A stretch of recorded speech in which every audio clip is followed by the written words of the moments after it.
आज हम लेकर आए एनसीईआरटी गणित क्लास 10th की एक्सरसाइज 1.3 का एग्जाम्पल नंबर 8।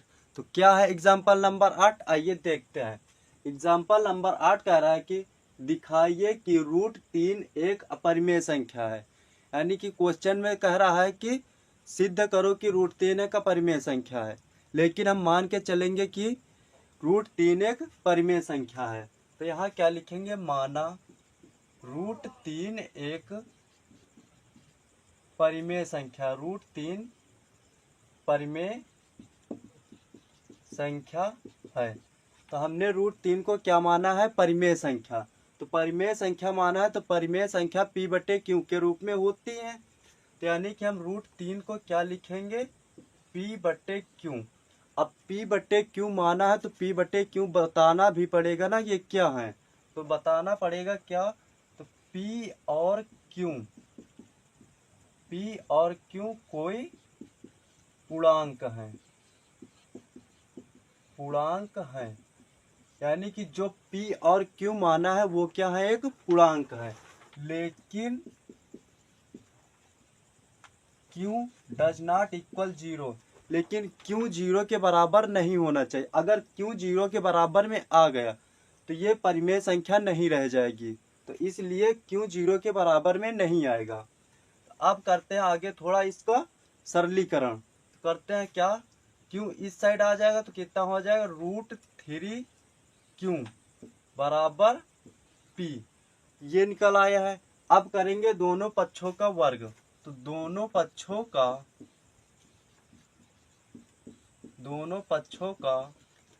वर्ग करने पर अब ये दोनों पक्षों का वर्ग करेंगे। तो √3 का वर्ग कितना होता है, 3। और q² का क्या हो जाएगा, q²। p² का क्या हो जाएगा, p²। अब क्या लिखेंगे, देखिए, अतः p² 3 से भाज्य है। देखो, अगर 3 p के बटे में आएगा तो यानी कि p एक 3 का गुणज होगा, तो फिर p² भी 3 से क्या होगा, भाज्य। तो फिर p भी 3 से भाज्य होगी। जब p² 3 से भाज्य है तो p भी एक 3 से भाज्य होगी। ये इसलिए लिखा जाता है कि p² 3 से भाज्य है तो फिर p भी 3 से भाज्य होगी। अब मानेंगे हम एक तीसरी संख्या। तो माना p बराबर क्या मानेंगे हम, 3c। अब c माना है तो c को बताना भी पड़ेगा ना, ये क्या है। तो जहां c कोई पूर्णांक है,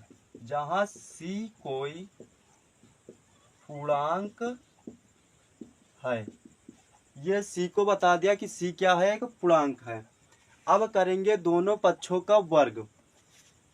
दोनों पक्षों का वर्ग करने पर तो दोनों पक्षों का वर्ग करेंगे तो क्या हो जाएगा, p² बराबर 3 का वर्ग कितना होता है, 9। और c का वर्ग करेंगे तो क्या हो जाएगा, c²। अब यहाँ पे इस समीकरण को बना लेते हैं, समीकरण नंबर 1। अब यहाँ पे देखेंगे कि समीकरण 1 से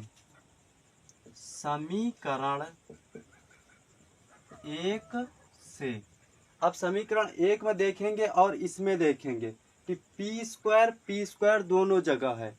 यानी कि 3q² बराबर 9c के स्क्वायर के बराबर हो जाएगा।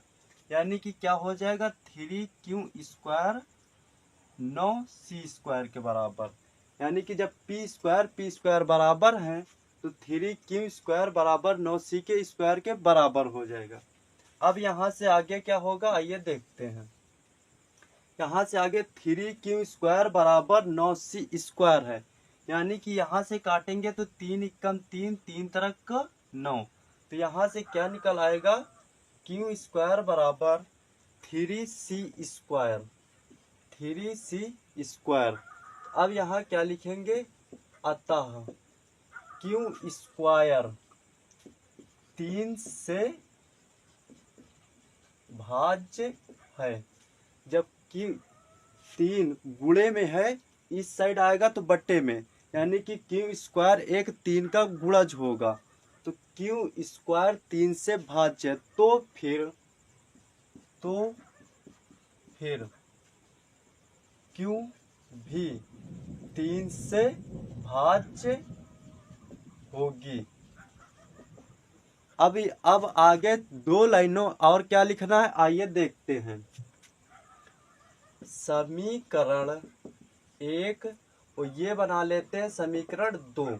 समीकरण 1 तथा 2 में, समीकरण 1 तथा 2 में देखेंगे कि उभयनिष्ठ बिंदु हमें क्या मिला, 3, देखो पी स्क्वायर क्यू स्क्वायर, तो यहाँ पे हमें उभयनिष्ठ बिंदु मिला क्या है, 3 और 3, उभयनिष्ठ बिंदु मिला है 3। तो समीकरण 1 तथा 2 में उभयनिष्ठ बिंदु क्या है, 3। समीकरण 1 तथा 2 में उभयनिष्ठ बिंदु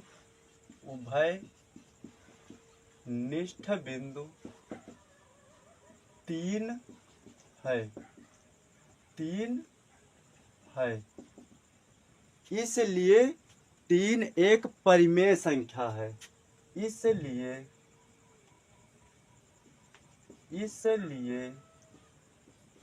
3 एक परिमेय संख्या है।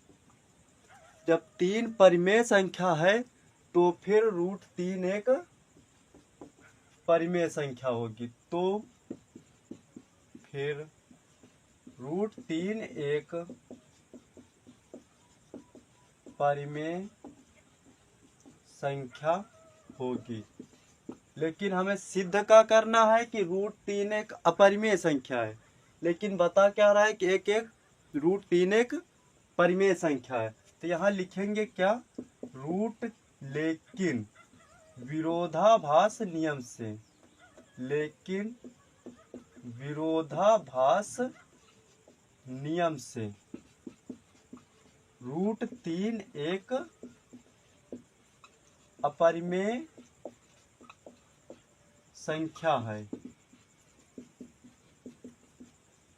ये हो गया हमारा example number 8 complete. Example number 9 कह रहा है कि दर्शाइए कि 3√2 एक अपरिमेय संख्या है। यानी कि क्वेश्चन में कह रहा है कि सिद्ध करो कि 3√2 एक अपरिमेय संख्या है। लेकिन हम मान के चलेंगे क्या कि 3√2 एक परिमेय संख्या है। तो आइए सवाल को करते हैं हल।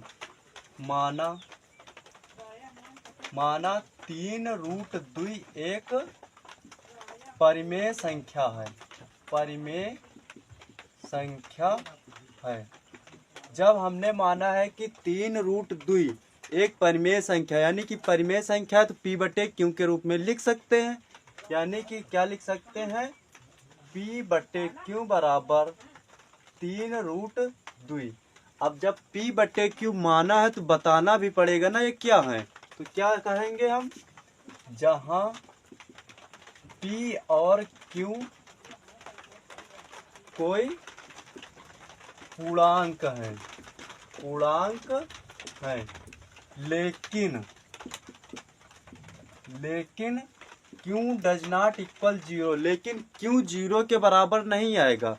अगर Q 0 के बराबर में आ गया तो ये परिमेय संख्या नहीं रह जाएगी। तो Q डज नॉट इक्वल 0, यानी कि Q 0 के बराबर नहीं आना चाहिए। अब करते हैं इसका थोड़ा आगे सरल करते हैं।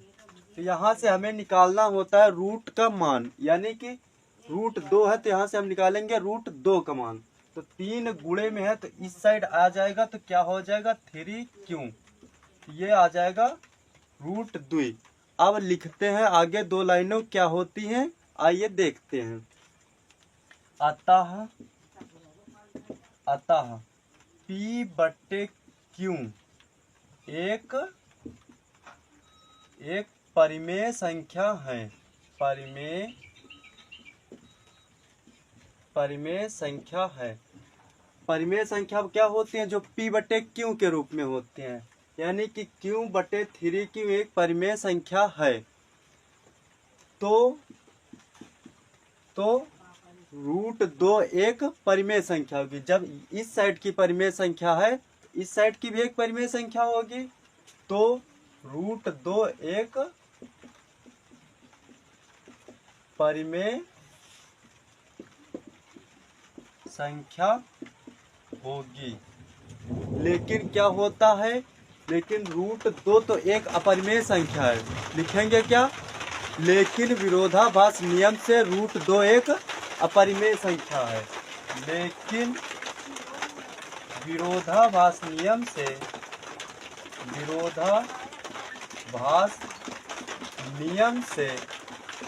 √2 एक अपरिमेय संख्या है। अपरिमेय संख्या है। तो फिर जब √2 एक अपरिमेय संख्या है, तो फिर 3√2 भी एक अपरिमेय संख्या होगी। तो फिर 3√2 एक अपरिमेय संख्या होगी। एक अपरिमेय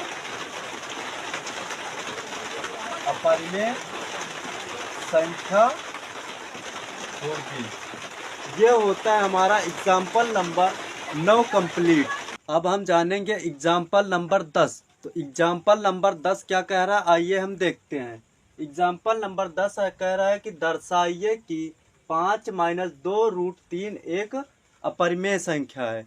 यानी कि क्वेश्चन में हमें क्या कह रहा है कि सिद्ध करो कि 5 - 2√3 एक अपरिमेय संख्या है। लेकिन हम मान के क्या चलेंगे कि 5 - 2√3 एक परिमेय संख्या है। तो माना 5 - 2√3 एक परिमेय संख्या है। जब परिमेय संख्या माना है तो P बटे Q के रूप में लिख सकते हैं। यानी कि P बटे Q बराबर 5 - 2√3। जब P बटे Q के रूप में लिखा है तो बताना भी पड़ेगा ना कि P बटे Q है क्या। तो बताना पड़ेगा क्या, जहाँ P और Q पूर्णांक हैं, लेकिन Q does not equal 0। P बटे Q के रूप में लिखा है परिमेय संख्या, यानी कि P और Q क्या है? एक पूर्णांक है। लेकिन Q डज नॉट इक्वल 0 होना चाहिए। अगर 0 आ गया तो संख्या परिमेय संख्या नहीं रह जाएगी। यानी कि क्या, Q 0 के बराबर में नहीं आएगा। अब यहाँ से हमें निकालना होता है रूट वाली वैल्यू का मान। तो यहाँ पे रूट दिया है 3, तो हमें √3 का ही मान निकालना होगा। तो यहाँ पे देखेंगे कि -2√3 माइनस का है, तो इस साइड करेंगे तो क्या हो जाएगा? प्लस का, यानी कि 2√3। तो यहाँ क्या बचेगा? 5। और P बटे Q को उस साइड कर देंगे, तो ये हो जाएगा माइनस का P बटे Q।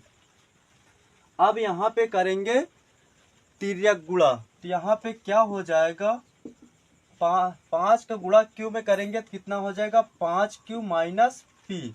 अब यहाँ पे देखेंगे बटे Q 2 गुणे में है, तो उस साइड जाएगा, कहाँ जाएगा? भाग में। तो यहाँ क्या हो जाएगा? √3 बराबर 5Q माइनस P बटे 2Q। तो यहाँ पे √3 का मान क्या निकला है? 5Q माइनस P बटे 2Q। तो यहाँ पे क्या लिखना है आगे, आइए देखते हैं। अतः 5Q माइनस P बटे 2Q, ये वाली संख्या, जो संख्या P बटे Q के रूप में होती है वो यानी परिमेय संख्या होती है। तो ये संख्या क्या होगी? परिमेय। 5Q माइनस P बटे 2Q एक परिमेय संख्या है। परिमेय संख्या है। तो फिर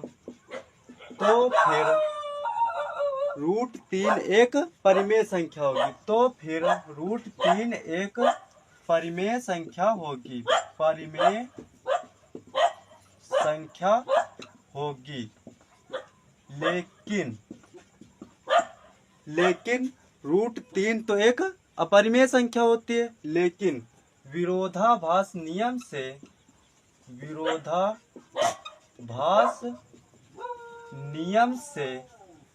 √3 एक अपरिमेय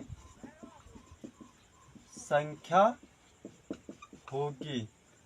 √3 एक अपरिमेय संख्या होगी। तो फिर जब √3 एक अपरिमेय संख्या है तो फिर 5 - 2 √3 भी एक अपरिमेय संख्या होगी। तो फिर 5 - 2 √3 एक अपरिमेय संख्या होगी। ये होता है हमारा एग्जाम्पल नंबर 10 कंप्लीट। अगर सेशन अच्छा लगा है तो हमारे चैनल को लाइक, शेयर एंड सब्सक्राइब करना ना भूलें।